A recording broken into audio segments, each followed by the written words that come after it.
good morning, good morning. Luto tayo ng ng turbong manok. So, ayan. Ito yung ating ingredients. Nilagyan natin ng pang sa loob para malasa ang ating chicken.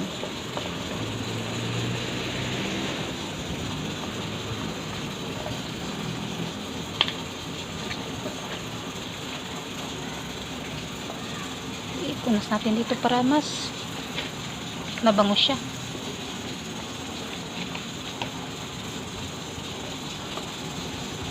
Paliguan lang natin.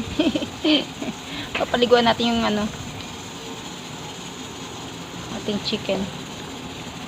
Tapos lagyan natin sa loob.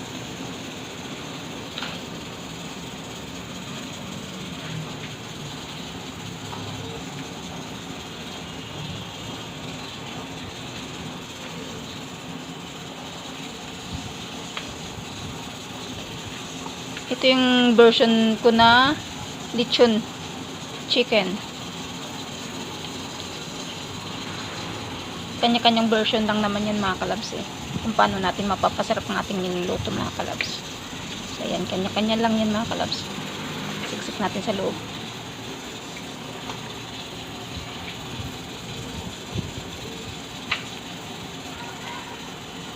So, nilagyan ko ng sibuyas, kamatis, sibuyas, may tanglad, kalamansi, at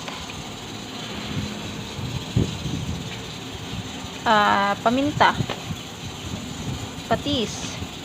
So, ayan po ang timpla natin na ating chicken mga kalabs. Ayan. Bago natin siya iturbo, babad muna natin siya ng 30 minutes para yung lasa pumasok sa loob. So, ayan. So, pasok natin yung sabaw sa loob para lumasa.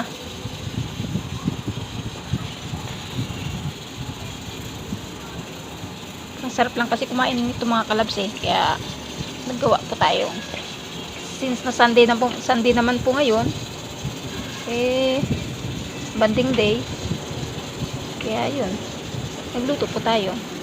So ayan, babad lang po natin yan ng mas matagal, mas maganda mga kalabs. So ayan, diba?